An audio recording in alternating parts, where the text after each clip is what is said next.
It was the late 1990s. We were living what most people would call the American dream. Had a wife and 2 young kids, a career that was going well, and then life just changed in a flash. It was just a normal day at home. The phone rang, and it was a nurse from the local emergency room telling me that I needed to get to the hospital as soon as I can, that David had been in an explosion at work and had suffered burns. Upon arrival to the emergency room, the doctor there confirmed what the EMT had told me on the way there, that I had a high mortality injury, that I didn't have much of a chance of survival. So I told the ER doctor to get busy because I wasn't ready to go yet.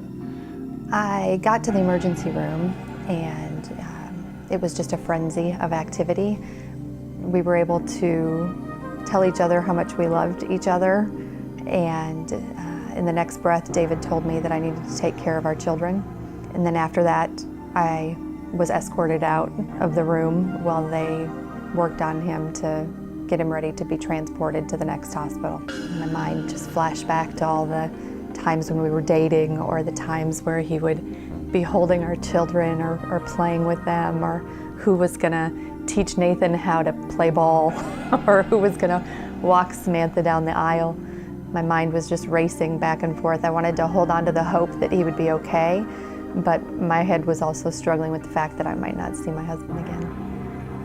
When I got to Galveston, they were able to determine that I had been burnt, 2nd and 3rd degree burns of 94% of my body. 70-some% of that was 3rd degree. You just hear a lot of stories of how painful burns are, and I was experiencing it. There just wasn't enough pain medication that they could give me.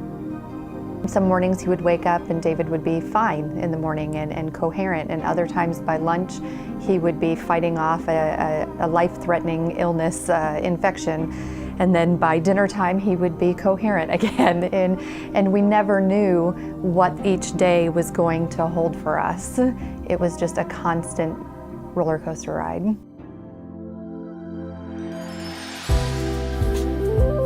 I felt the overwhelming power of prayer while I was in the hospital. Just there was a prayer chain that was started up at the church shortly after the accident occurred, and just really felt that strength that was pouring in from the prayer chain and prayers around the world.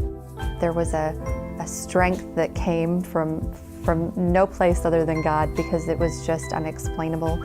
Not that there weren't times where we doubted and questioned and wondered what in the world was going to go on, but there was just a sense that we were going to be okay no matter what happened, that God had us held in His hand, and that He would help us make it through whatever we were going to have to face. Early on, we just learned to discover the difference between happiness and joy.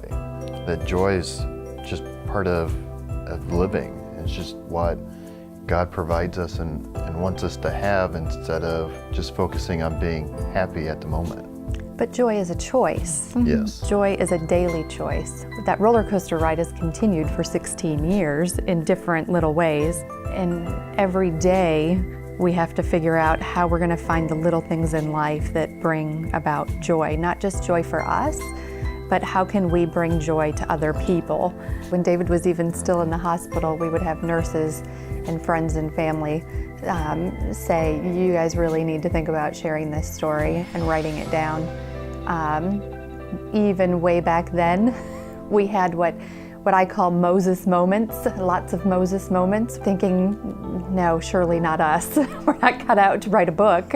Where we were really convicted that by not telling our story, we were robbing God the glory of what He did in our lives and how much a part of it He has been. I hope they see God in it, that's for sure. That they see God in the story and not just a story about David and Carly Bowers, because that's not our intent.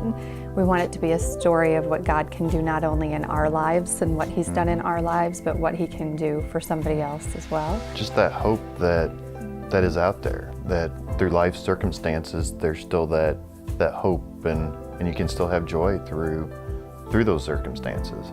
Life brings pain. You can't escape pain. And so to think that maybe there's a glimmer of hope and encouragement to somebody else that might be walking through a tough time, I think is our hope that they can get that from our story.